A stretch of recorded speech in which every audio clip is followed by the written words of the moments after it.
এরম ভাবে একটু একটু করে বিজনেসটাকে বড় করতে হবে, বুঝলি? ছোট্ট ছোট্ট পা ফেলে এগিয়ে যেতে হবে তো। তাই না রতন? একদম ঠিক বলেছো। তবে কি বলো তো সৌমেনদা, তোমার যা বুদ্ধি না, তাতে যদি সব ঠিকঠাক চলে তাহলে কিন্তু অসুবিধা হওয়ার কোনো কথাই নেই, ঠিক না বলো? এই ডিলটা না একটুর জন্য মিস হয়ে যাচ্ছিল। হ্যাঁ, খুব কপাল ভালো, তাই ঠিক টাইম মতো বাড়ি থেকে বেরোতে পেরেছি। কেন বাড়িতে আবার তোমার কি লাফড়া হলো? আরে বাড়ি যাকে এসব কথা পরে বলে, এখন যেটার জন্য এসেছি সেটা করে নি, পরে গুছিয়ে গল্প করবো। চ না, হায়। এই সৌমেনদা, এই বলছি তুমি একেবারে 100% শিওর তো এখানে সব রেড ফেডের বল ফল হবে না তো? আর এই সব দামি হোটেলে কোনো রেড ফেড কিচ্ছু পড়ে না। পুলিশ কেন, এখানে ম্যানেজমেন্টই জানতে পারবে না। সব সেটিং করা আছে গুরু, সব সেটিং করা আছে। এই নিন স্যার, আপনাদের রুম 4th ফ্লোরে, রুম নাম্বার 416। সব অ্যারেঞ্জমেন্টস করা আছে স্যার, আপনাদের কোনো রকম অসুবিধা হবে না। খাম ঠিক মতো পৌঁছে যাবে। আয়।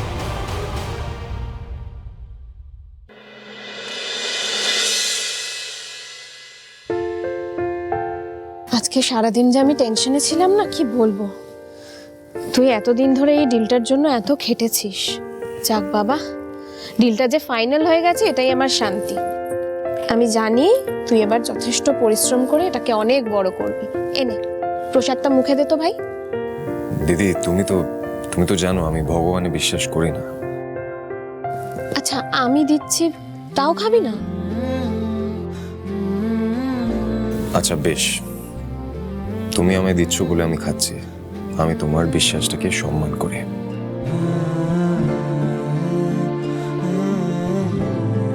ভাই, তোরা তখন আস্তে আস্তে কি কথা বলছিলিস না? না, পিহু তো বললো ওর মাসি মেশোর জন্য মন খারাপ করছে, ও বৃষ্টি বাড়ি যেতে চায়। তারপরে গেল না, তুই ওকে কাজে পাঠিয়ে দিলি। কি ব্যাপার বলতো? পিহু গেল না কেন? সেটা তুমি ওনাকেই জিজ্ঞেস করো, উনি ভালো করে বলতে পারবেন। কোম্পানির ওনাকে খুব দরকার, এভাবে হঠাৎ করে ওনাকে ছুটি দেওয়া যাবে না। তুই ক্লান্ত হোস না? না না দিদি, কাজের প্রেশার থাকলে আমি কখনোই ক্লান্ত হই না। সেটাই কাজ। পিহুকে অপমান করাটা তো এখন তোর প্রধান কাজ। আমি সব সময় দেখি ঋষি, তুই কথায় কথায় মেয়েটাকে অপমান করিস। সত্যি এই কাজে তোর কোনো ক্লান্তি নেই। দিদি, আমি ওনাকে আবার কখন অপমান করলাম? আমি সকালবেলায় ওনাকে একটা কাজ দিয়েছিলাম, সেটা উনি করতে ভুলে গেলেন বলে আমি শুধু ওনাকে রিমাইন্ড করেছি, দ্যাটস অল। তো কাজ যখন পারছে না তাহলে ওকে অফিসে রেখেছিস কেন? বের করে দে। সেই উপায়টা থাকলে আমি ওনাকে অনেক আগেই বের করে দিতাম, তোমাকে আলাদা করে বলতে হতো না দিদি। আর উনি কি বলেছেন না বলেছেন সেটা ইম্পর্টেন্ট নয়। ইম্পর্টেন্ট হলো এখন ওনাকে আমাদের খুব দরকার, আমাদের কোম্পানির খুব দরকার। আমাদের প্রজেক্ট জলের জঙ্গলের ক্লায়েন্টরা ওনাকে ক্যাম্পেইন লিডার হিসেবে চান। আমি তো তোমাকে আগেই বলেছি, এই শর্তে তো এই ডিলটা সাইন হচ্ছে। এবার বুঝতে পেরেছিস তো পিহুর ইম্পর্টেন্স কতটা? আমি তো তোকে শুরু থেকে বলে এসেছি, পিহু কাজের মেয়ে। দেখলি তো?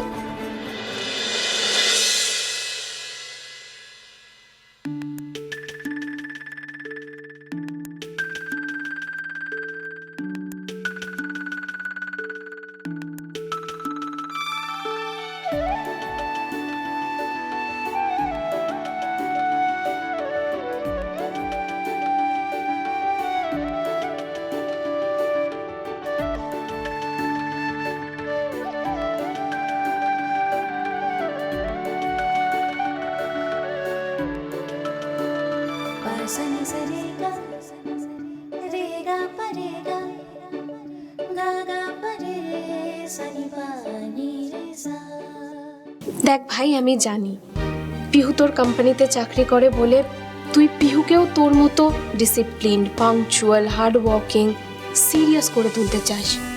এটা তোর কোম্পানির জন্য ভীষণ ইম্পর্টেন্ট, আমার তাতে কোনো আপত্তি নেই। কিন্তু ভাই, পিহুর ভেতরের মানুষটা খুব সুন্দর, তাকে কোনোদিনও আঘাত করিস না।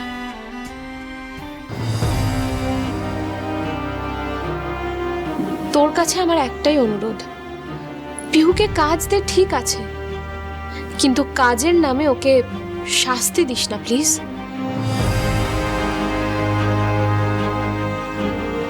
দিদি, আমি এমনি এমনি ওনার উপরে রেগে যাই না, ওনার ব্যবহারের জন্য আমি রেগে যাই। উনি জোর করে এই ফ্যামিলিতে একজন মেম্বার হওয়ার চেষ্টা করছেন, আর তোমরা সেটা অ্যালাউ করছো। তুমি ভালো মানুষ, তাই তোমার সাথে প্রথমে ভাব জমিয়ে উনি তোমার মন জয় করে নিয়েছেন, আর সেই একই জিনিস উনি আজ সৌমেনদার সাথে করার চেষ্টা করছিলেন। এটা সম্পূর্ণ তোর ভুল ধারণা। সত্যি যদি তুই পিহুকে চিনতে পারতিস তাহলে তোর এই ধারণাগুলো বদলে যেত। এক্সকিউজ মি, রিসেপশনটা কোন দিকে?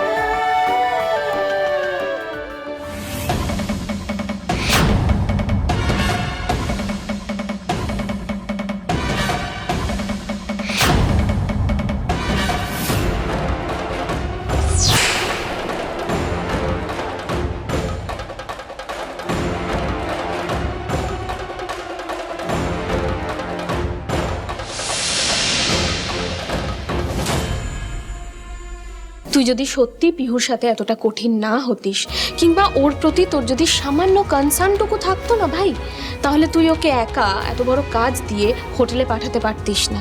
কেন? অফিসে তো আরো ছেলে ছিল, তাদের কেন সেই দায়িত্ব দিয়ে পাঠালি না বলতো? কেন দিদি? উনি গেছেন তো কি হয়েছে? আর 5 জনের মতো উনিও একজন রেগুলার এমপ্লয়ি, আর উনি নিজেই বলেছেন ছেলে আর মেয়েদের মধ্যে কোনো রকমের ডিফারেন্স নেই। তাহলে তোমার এত প্রবলেম কিসের দিদি?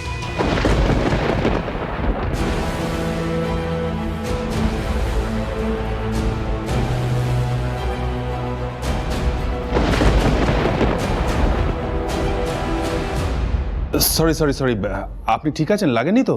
না না, ঠিক আছে। আপনি কাউকে খুঁজছেন? না না, আসলে এত বড় হোটেল তো কোনোদিনও দেখিনি, তাই একটু দেখছিলাম। আমাদের বৃষ্টি বাড়িতে কেউ স্বপ্নেও এইরকম একটা জায়গার কথা ভাবতে পারবে না। বৃষ্টি বাড়ি মানে নর্থ বেঙ্গল? হ্যাঁ, ওখানেই তো আমার বাড়ি। ভাই, পিহু সদ্য হলো বৃষ্টি বাড়ি থেকে কলকাতায় এসেছে, তার মধ্যে সন্ধেবেলায় একা ওরকম একটা হোটেল খুঁজে বের করে কাজ করে ফিরে আসাটা একটা ছেলের পক্ষেও ডিফিকাল্ট। ওর যদি কোনো বিপদ হয়? তাহলে এখানে ঘুরতে এসেছেন? না না, আমার মতো একটা সাধারণ ঘরের মেয়ে এরকম একটা জায়গায় ঘুরতে আসার কথা ভাবতেও পারে না। আমি তো এখানে কাজে এসেছি। আসলে পেটের জ্বালায় আমাদের মতো মেয়েদের কত কি যে করতে হয়। যখন যেখান থেকে ডাক আসবে সেখানেই চলে যেতে হয়, না করা যাবে না। বাহ, ভারী সুন্দর কথা বলেন তো আপনি। নাম কি আপনার? পিহু মিত্র। আমাকে দেখুন, বৃষ্টি বাড়ির মতো এত সুন্দর একটা জায়গা ছেড়ে, নিজের সব প্রিয় মানুষগুলোকে ছেড়ে এখানে এসে পড়ে আছি। চাইলেও ফেরত যেতে পারবো না। কেন ফেরত যেতে পারবেন না কেন? আচ্ছা, কি ব্যাপার বলুন তো? আপনি সেই তখন থেকে আমাকে সিআইডির মতো জেরা করছেন কেন? আমার এখন কথা বলার সময় নেই, অনেক কাজ আছে, পরে কথা হবে। দিদি, তুমি ওনাকে নিয়ে শুধু শুধু এত টেনশন করছো। উনি একটা 5 স্টার হোটেলে গেছে, কিছু ক্লায়েন্টসদের সাথে কথা বলে চলে আসবে। আমি ওনাকে একটা রেপুটেড 5 স্টার হোটেলে পাঠিয়েছি, ওখানে কোনো রকমের বিপদ হবে না। আমি ওনাকে জঙ্গলে পাঠাইনি। কিন্তু ভাই, বিপদ কখন কোথায় কিভাবে আসে সেটা কেউ বলতে পারে না।